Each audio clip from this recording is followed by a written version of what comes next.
Hello दोस्तों, सभी को गुड मॉर्निंग।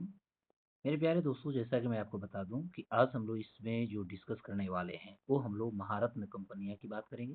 हमारे भारत में भी वर्तमान में देखा जाए तो कितने ऐसे कंपनियां हैं जिसे महारत्न की दर्जा दिया गया है। और आप सभी को ये भी पता होगा कि जो महारत्न कंपनी का जो दर्जा होता है, इसका कॉन्सेप्ट हमारे भारत में जो है 2009 से शुरू होता है। और 2009 में सरकार ने जो थी, भारत सरकार ने विचार रखा कि कुछ ऐसे कंपनियां हैं जो अंतर्राष्ट्रीय वो कंपनियां बनने की उनमें कुछ न कुछ छवि दिखती है, तो वैसे कंपनियों को कुछ फ्री हैंड देना चाहिए। और एक फ्री हैंड को देखते हुए महारत्न कंपनियों की चर्चा की गई। और महारत्न कंपनी बनने के लिए सबसे पहले मैं आपको बता दूं कि महारत्न कंपनी बनने के लिए भारतीय जो स्टॉक एक्सचेंज होता है, यानी भारत का जो शेयर बाजार होता है, उसमें आपका नाम दर्ज होनी चाहिए। दूसरा बात होता है कि आपको इसके अलावा यदि देखा जाए तो अंतर्राष्ट्रीय जो बाजार होती है, उस अंतर्राष्ट्रीय बाजार में आपका व्यापार होनी चाहिए। आपका कुल जो पिछले 3 साल का जो औसत जो आपका टर्न ओवर होता है वो 25,000 करोड़ का होनी चाहिए। और पिछले 3 साल में आपका जो नेटवर्थ होना चाहिए वह कम से कम 15,000 करोड़ या इससे अधिक की होनी चाहिए। वहीं यदि हम बात करते हैं शुद्ध जो आपकी आय होती है, तो यदि आपका शुद्ध आय 5,000 करोड़ या उससे अधिक यदि है, तो ऐसे कंपनियों को गवर्नमेंट ऑफ इंडिया जो है वह मुख्य रूप से इसे महारत्न कंपनियां की दर्जा देती है। तो अभी यदि देखा जाए तो 2025 में टोटल 14 ऐसी कंपनियां हैं जिसे महारत्न का दर्जा दिया जा चुका है।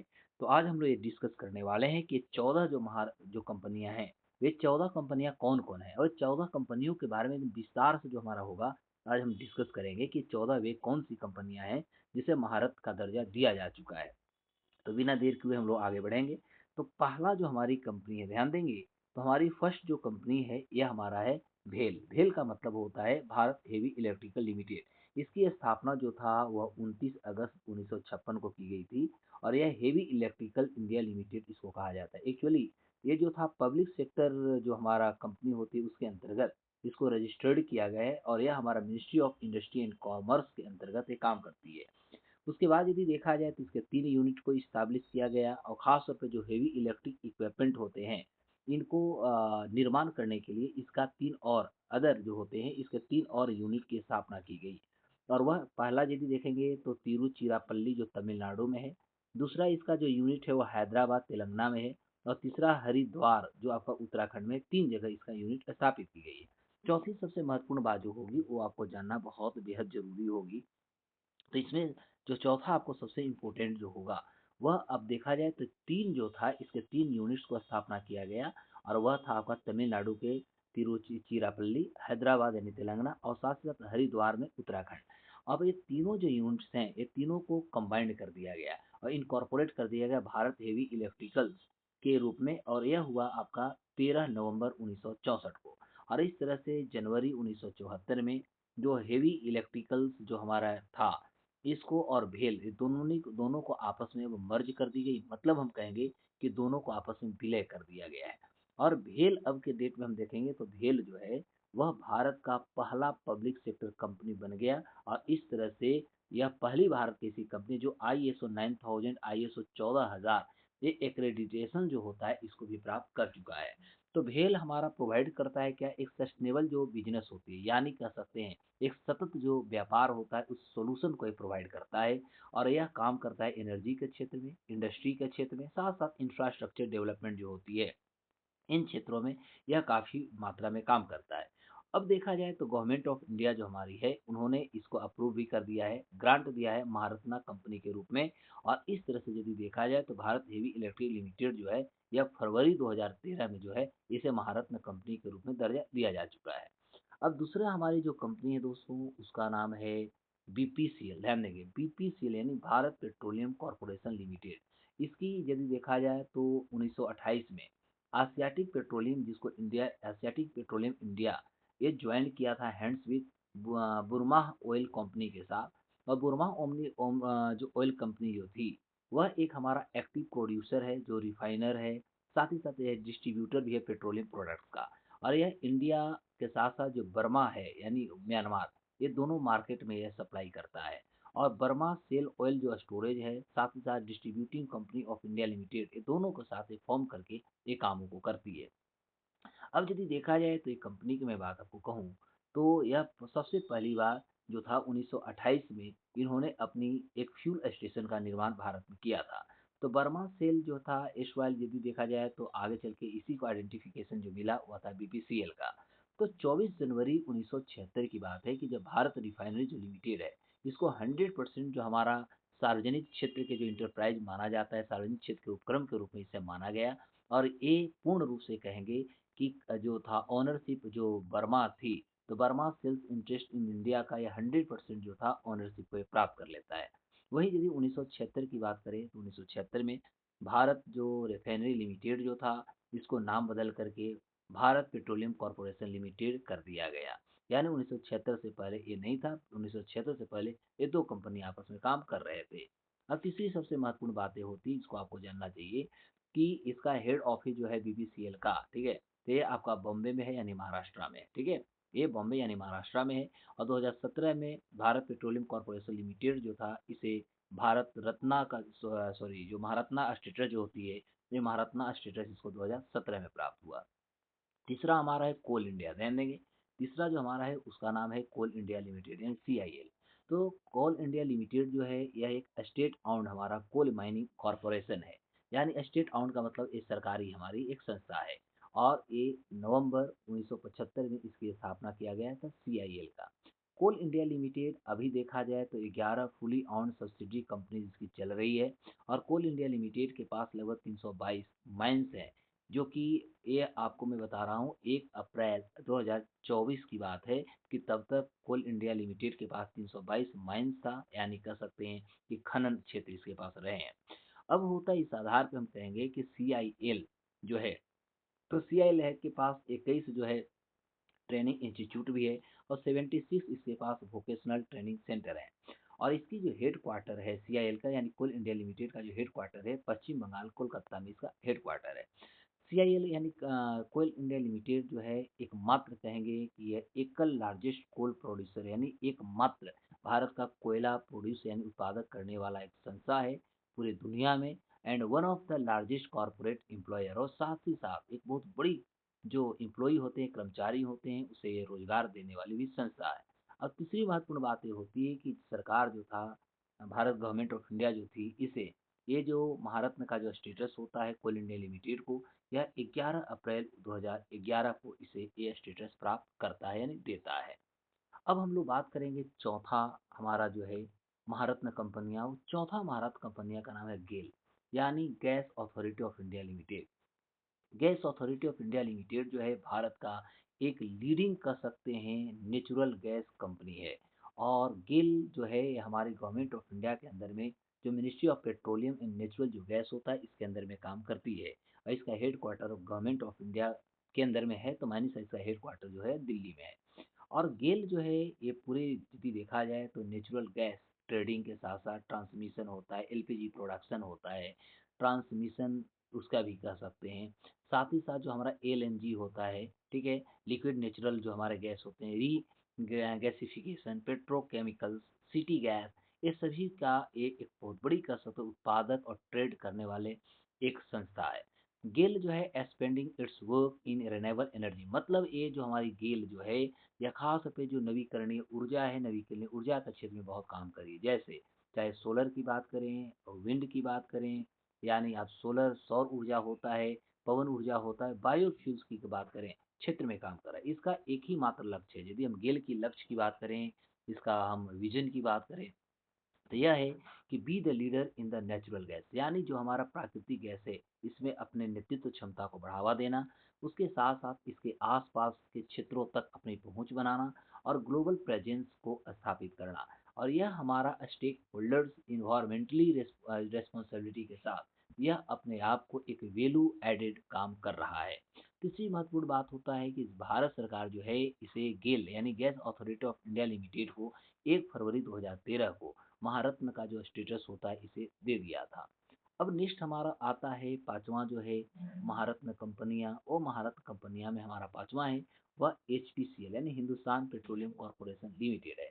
यह एचपीसीएल जो है एक एमलगेमेशन, एमलगेमेशन का मतलब होता है कि मिश्रित है, जो अर्स्टवाइल फॉरेन ऑयल कंपनी जो था ईडब्ल्यूएसओ और कोलटेक्स जो था, ये दोनों की कॉम्बिनेशन से जो था एचपीसीएल का जन्म हुआ। जो कि आप देखेंगे कि गवर्नमेंट ऑफ इंडिया ने इसे ओवर किया या गवर्नमेंट ऑफ इंडिया ने अपने हैंड ओवर किया, अपने पास लिया 1974 में। और 1976 में दोनों कंपनियां ईसो और कोल टैक्स को लेकर के इसे हिंदुस्तान पेट्रोलियम कॉर्पोरेशन लिमिटेड का रूप में इसको जन्म दिया। एचपीसीएल जो है एक हमारा सेंट्रल पब्लिक सेक्टर अंडरटेकिंग माना जाता है और इसके पास सब्सक्राइब कैपिटल यदि देखेंगे तो 339.33 करोड़ रुपया के पास के लगभग इसका सब्सक्राइब कैपिटल है, यानी भी वर्तमान पूंजी है। हिंदुस्तान पेट्रोलियम कॉर्पोरेशन लिमिटेड जो एचटीपीसीएल, इसकी स्थापना की यदि मैं बात करूं तो इसकी स्थापना 1974 में हुई थी। एचपीसीएल का हेडक्वार्टर आपका बॉम्बे में है, यानी महाराष्ट्र में है। और एचपीसीएल जो है, यह हम कहेंगे कि एचपीसीएल भारत का ही नहीं बल्कि दुनिया में भी हम कह सकते हैं कि रिफाइनरी क्रूड जो ऑयल होता है, यानी कच्चे तेल के जो रिफाइन की जाते हैं, इसमें यह खुद को एक भारत का सबसे लार्जेस्ट सेक्टर के रूप में इन्वॉल्व है। और इस तरह से यह हमारा मार्केटिंग भी पेट्रोलियम प्रोडक्ट्स का करता है, जैसे आपका सब असफॉल्ट हुआ, diesel, kerosene, LPG, live oils, petrol, branded जो प्रोडक्ट्स होते हैं जैसे एटीएफ यानी एविएशन टरबाइन जो फ्यूल होता है, जहाज चलने वाली जो ईंधन होती है, पावर के साथ टर्बोजेट होते हैं, नेफ्था, थ्रोआउट, ये सारे पूरी इंडिया में इसका व्यापार इसका होता है। और कुछ सेलेक्टेड कुछ ऐसे विश्व में देश भी हैं जहाँ पर ये इस तरह के ईंधन का व्यापार करता है। तो गवर्नमेंट ऑफ इंडिया जो था अक्टूबर 2019 में इसे महारत्ना का दर्जा दे देता है। अगला हमारा छठा जो है वो है महारत्न कंपनियां, जिसका नाम है Indian oil corporation limited, IOCL. तो इंडियन ऑयल कॉरपोरेशन लिमिटेड की स्थापना 1959 में हुआ और इंडियन ऑयल कॉरपोरेशन लिमिटेड का हेडक्वार्टर है आपका न्यू दिल्ली में। और ये जो संस्था है ये highest rank Indian energy public sector है, यानी यह हमारा सार्वजनिक क्षेत्र की सबसे बड़ी कहेंगे कि भारतीय एनर्जी एक ऊर्जा के क्षेत्र में करने वाली एक संस्था है, जिसका यूनिट का नाम यदि देखा जाए तो ये फॉर्चून 500 लिस्ट 2024 में स्थापित किया और इस तरह से इसको रैंक 94 में प्राप्त हुआ है। इंडियन ऑयल कॉरपोरेशन जो हमारी लिमिटेड है, यह एक लीडिंग है, साथ ही साथ एक प्रोमोटर के रूप में गवर्नमेंट ऑफ इंडिया के स्कीम्स को भी आगे बढ़ाती है, जैसे सतत यानी सस्टेनेबल अल्टरनेटिव टुवर्ड्स अफोर्डेबल जो ट्रांसपोर्टेशन होती है, इसको ये कहीं ना कहीं लीड कर रहा है, आगे बढ़ा रहा है। तीसरी महत्वपूर्ण बात होती है कि इंडियन ऑयल कॉरपोरेशन जो है ये पहली भारतीय कंपनी है जिन्होंने बायोगैस में जो हमारा कंप्रेस्ड बायोगैस जो होता है, इसका इन्होंने मार्केटिंग शुरू किया और ब्रांड नाम दिया जिसका नाम है इंडी ग्रीन। ध्यान देंगे, इंडी ग्रीन जो है ये ब्रांड नाम जो था इसी को दिया गया है। और इंडियन ऑयल जो है ये सबसे ज़्यादा ग्रीन हाइड्रोजन जो इकोसिस्टम होती है पूरे देश में, इसको ये मजबूत करने की कोशिश कर रहा है। और नवंबर 2010 में जो था इस संस्था को यानी इंडियन ऑयल कॉरपोरेशन लिमिटेड को भारत सरकार जो थी महारत्न का दर्जा देती है। अगला हमारा सातवां जो है प्रोजेक्ट यानी सातवां जो हमारी कंपनी है उसका नाम है एनटीपीसी यानी नेशनल थर्मल पावर कॉरपोरेशन। ये नेशनल थर्मल पावर कॉरपोरेशन की स्थापना 1975 में हुआ और इसका हेड क्वार्टर आपका न्यू दिल्ली में है। और एनटीपीसी जो है अभी सबसे लार्जेस्ट कह सकते हैं कि ये यूटिलिटी और प्लान्स करता है लगभग 130 गीगावाट का। ये अभी 2032 तक प्रोजेक्ट किया जा रहा है, संभावना व्यक्त किया जा रहा है कि 2032 तक 130 गीगावाट का ये प्लान तैयार करेगा, यानी प्लान बनाने में हम लगे हुए हैं। अब होता है नेशनल थर्मल पावर एनटीपीसी जो था, इसको सबसे पहली याद देखा जाए, इसे पावर प्रोजेक्ट और जनरेट इलेक्ट्रिसिटी के लिए इसको स्थापित किया गया था। तो एनटीपीसी हमारा रिलेबल जो पावर होती है और जो हमारा कॉम्पिटिटिव जो प्राइसेस सस्टेनेबिलिटी को लेकर के आता है, इसको कहीं ना कहीं ये रिजनरेट करता है या इसको बढ़ावा देता है। और इससे क्या होता है कि मल्टीपल एनर्जी हमारा सोर्सेज मिलते हैं और जो कि इको फ्रेंडली टेक्नोलॉजी का ये काफ़ी प्रयोग करता है। और इस तरह से गवर्नमेंट ऑफ इंडिया जो था इसे 2010 में देखेंगे तो एनटीपीसी को जो है वो महारत्न का दर्जा दे देता है। आठवां हमारा जो है महारत्न कंपनी है, उस कंपनी का नाम है भैया ओएनजीसी यानी oil and natural gas corporation. इसकी स्थापना अगस्त 1956 में की गई थी। और ओएनजीसी जो है भारत में देखिएगा तो चाहे हम नेचुरल गैस की बात करें यानी प्राकृतिक गैस की बात करें, साथ ही साथ हम कच्चे तेल की बात करें, तो भारत की सबसे बड़ी एक लार्जेस्ट कंपनी मानी जाती है। और यह लगभग दुनिया में देखिएगा, है ना। और यहाँ अभी इंडियन की यदि हम डोमेस्टिक प्रोडक्शन की बात करें तो भारत की जो हमारा घरेलू जो उत्पादन होती है इसमें लगभग 71% जो होता है, परसेंटेज जो होता है, इसका एक कंट्रीब्यूशन होता है। अब बात होता है कि कच्चा तेल की यदि मैं बात करूँ तो कच्चा तेल जो है एक हमारा रॉ मटेरियल से प्राप्त होता है। और इसमें कंपनियां जैसे हम देखेंगे तो IOC Indian oil corporation, BPCL है, एचपीसीएल है, एमआरपीएल है, ये सारे जो हैं पेट्रोलियम प्रोडक्ट करने वाली कंपनियाँ हैं और इस तरह से पेट्रोल, डीज़ल, केरोसिन के साथ-साथ नैफ्था और एलपीजी भी है प्रोड्यूस करते हैं। ओएनजीसी भारत में यदि देखेंगे तो एक बिगेस्ट यानी सबसे बड़ा वेल्थ क्रिएटर यानी धन अर्जित करने वाला भी एक संस्था बन चुका है। इसका मार्केट कैपिटलाइज़ेशन देखिएगा ओएनजीसी का, तो लगभग आप पब्लिक सेक्टर यूनिट्स में देखेंगे आप, तो ये सबसे अच्छे पोज़ीशन पर चल रहा है। और इस तरह से एचपीसीएल और एमआरपीएल जो है, इनका सब्सिडी यदि ओएनजीसी के साथ हम यदि जोड़ के देखें, तो ये चाहे ओएनजीसी की बात करें तो दोनों को इनका एक सब्सिडी है, यानी इनका एक सहयोगी के रूप में काम कर रहे हैं। जहाँ पर एचपीसीएल जो है महारत्ना का एक सीपीएसी है, यानी कसरत सेंट्रल पब्लिक सेक्टर जो हमारे यूनिट्स होते हैं उसमें काम कर रही है। ये मंगलोर जो है आपका बेंगलोर यानी कर्नाटक में तो मंगलोर रिफाइनरी और पेट्रोकेमिकल्स लिमिटेड एमआरपीएल जो है, ये इसके अंदर में शेड्यूल ए मीनू रत्ना में भी ये रजिस्टर्ड है। तो ओएनजीसी विदेश लिमिटेड जो है ये जो मिनी रत्न का शेड्यूल जो ए होता है उसमें अपने आप को रजिस्टर्ड है या वो कह सकते हैं स्टेटस इसे प्राप्त हो चुका है। अब इस महत्वपूर्ण बात ये होती है कि 1997 की बात है कि जब ओएनजीसी को एक रिकॉग्निशन नवरत्न कंपनी के रूप में भारत सरकार ने दिया था। वहीं यदि 2010 में देखा जाए तो इसे भारत का दर्जा गवर्नमेंट ऑफ इंडिया ने दे दिया है। अगला हमारा नौवां है महारत्न कंपनियां, उसका नाम है पावर ग्रिड यानी power grid corporation of India. और इसकी स्थापना यदि देखेंगे तो 24 अक्टूबर 1989 को ही थी। और पावर ग्रिड जो है इसका हेडक्वार्टर आपका गुड़गांव में है, यानी इंडिया में गुड़गांव की बात किया जाए तो ये आपका उत्तर प्रदेश हो जाएगा। और ये असाइन किया गया, इसकी भी कुछ जिम्मेवारियां हैं, जैसे ये प्लानिंग करता है, एग्जीक्यूटिंग करता है, ओनिंग करता है और ऑपरेटिंग के साथ साथ मेंटेनिंग करता है।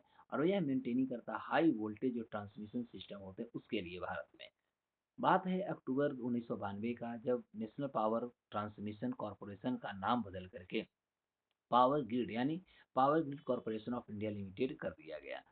अब यदि देखा जाए तो पावर ग्रिड जो है ये लिस्टेड है कंपनी, 51.34% ये होल्ड करता है शेयर गवर्नमेंट ऑफ इंडिया का। और लगभग बैलेंस में देखिएगा तो 48.66% से पब्लिक सेक्टर का है। अब इस गवर्नमेंट ऑफ इंडिया जो था इसे सबसे पहले महारत्ना का जो स्टेटस था यह इसे 2019 में दे देता है और 2019 से लगातार ये महारत्न कंपनी के दर्जा को प्राप्त कर लिया है। अगला आपका 10वां नंबर का जो आता है महारत्न कंपनी की यदि बात करें तो यह है सेल यानी steel authority of India limited. इसकी स्थापना यदि देखें तो हिंदुस्तान स्टील लिमिटेड जो थी इसी के रूप में यह जनवरी 1954 में इसकी स्थापना किया गया था। 1973 में क्या हुआ कि 5 इंटीग्रेटेड स्टील प्लांट भारत में खोले गए, इनकॉर्पोरेट किए गए। और उसका ऑथोराइज जो कैपिटल यानी पूंजी जो था वो लगभग 2000 करोड़ रुपया था। और एक फॉर्म किए गए steel authority of India limited के रूप में। 1978 की बात है कि सेल जो था रिस्ट्रक्चर्ड किया यानी अपनी पुनर्संरचना की और ये ऑपरेटिंग कंपनी के रूप में आगे निकल करके आता है। अब स्टील अथॉरिटी ऑफ इंडिया जो था लिमिटेड को हेडक्वार्टर में आपको बता दूं कि इसका न्यू दिल्ली में है। और सेल जो है भारत का वन ऑफ कह सकते हैं लार्जेस्ट स्टील मेकिंग कंपनी है, यानी भारत में स्टील बनाने वाली एकमात्र ऐसे कहेंगे या सबसे बड़ी कंपनियां है। और इस तरह से गवर्नमेंट ऑफ इंडिया का इसमें जो है 65% लगभग शेयर होती है, उनकी इक्विटी होती है। और रिटेन वोटिंग जो होता है कंट्रोल ओवर द कंपनी, यानी कंपनी पर सरकार का डायरेक्ट नियंत्रण है। अब इस तरह से हम कहेंगे कि मई 2010 में सेल को जो था महारत्न कंपनी का दर्जा गवर्नमेंट ऑफ इंडिया ने देता है।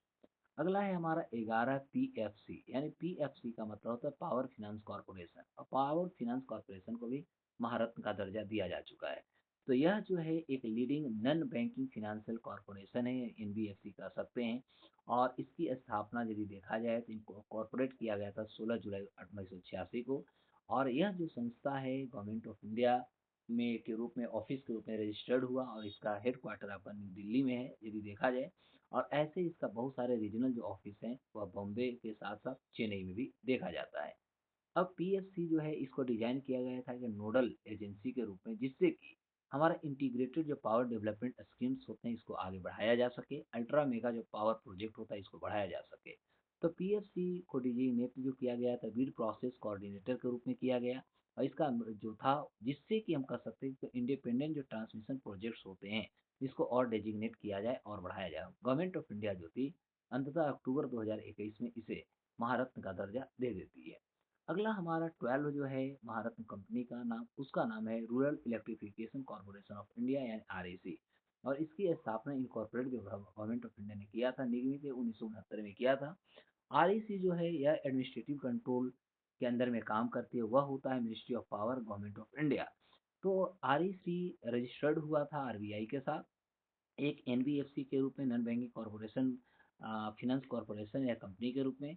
और यह एक पब्लिक कह सकते हैं, पब्लिक इंस्टीट्यूशन भी है, फाइनेंशियल इंस्टीट्यूशन है, और साथ ही साथ इंफ्रास्ट्रक्चर फिनेंसिंग कंपनी के रूप में काम करता है।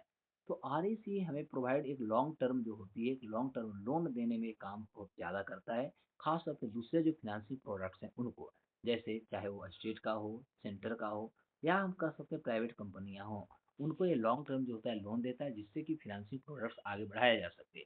और इससे क्या होगा कि इंफ्रास्ट्रक्चर एसेट्स जो होते हैं पूरे देश में, इसको क्रिएट यानी बनावट मिले, किसी को इंफ्रास्ट्रक्चर डेवलपमेंट करनी तो जाके यहाँ से लोन ले सकता है ना। अब आरईसी जो है भारत में एक नोडल एजेंसी के रूप में काम करता है, और प्रधानमंत्री यदि देखा जाए तो प्रधानमंत्री सहज बिजली हर घर योजना जो गवर्नमेंट ऑफ इंडिया को चल रहा है, सौभाग्य, दीनदयाल उपाध्याय ग्राम ज्योति योजना डीडीयू चल रही है, नेशनल इलेक्ट्रिसिटी फंड चल रही है, तो ये सारे स्कीम्स को बढ़ाती है, और अंततः गवर्नमेंट ऑफ इंडिया जो था वो सितंबर 2022 में इसे महारत्न का दर्जा दे देती है। 13 हमारा है, तो 13वां का नाम है हमारा, वो है इंडियन ऑयल इंडिया लिमिटेड। और इसकी स्थापना जो थी वो 18 फरवरी 1959 को की गई थी। और यह एक स्टेट ऑन्ड इंटरप्राइज है, जहाँ पर गवर्नमेंट ऑफ इंडिया के अंदर में काम करती है, और इसका कंट्रोल हमारा ministry of petroleum and natural gas करता है। तो यह भारत का सेकंड कह सकते हैं राष्ट्रीय यानी नेशनल लेवल का यह ऑयल और गैस कंपनी भारत का ये माना जाता है। 1981 की बात है कि ओआईएल को जो था एक कम्प्लीटली गवर्नमेंट ऑफ इंडिया के एक आउंड यानी कह सकते हैं गवर्नमेंट ऑफ इंडिया के द्वारा ये चलने वाली संस्था बन गई। तो ओआईएल जो था सबसे पहली बार ये देखा जाए तो ऑयल एंड गैस कंपनी के रूप में लिस्टेड हुआ, और इस तरह से इंटरनेशनल सिक्योरिटी मार्केट के रूप में ये सबसे पहली बार लंदन स्टॉक एक्सचेंज 2019 में रजिस्टर्ड हुआ, और 2023 में भारत सरकार जो थी महारत्न का इसको दर्जा दे देता है। लास्ट हमारा आज का जो एपिसोड है महारत्ना का, उसका नाम है एच यानी हिंदुस्तान एरोनॉटिक्स लिमिटेड, जो आपका कर्नाटक बेंगलोर में है।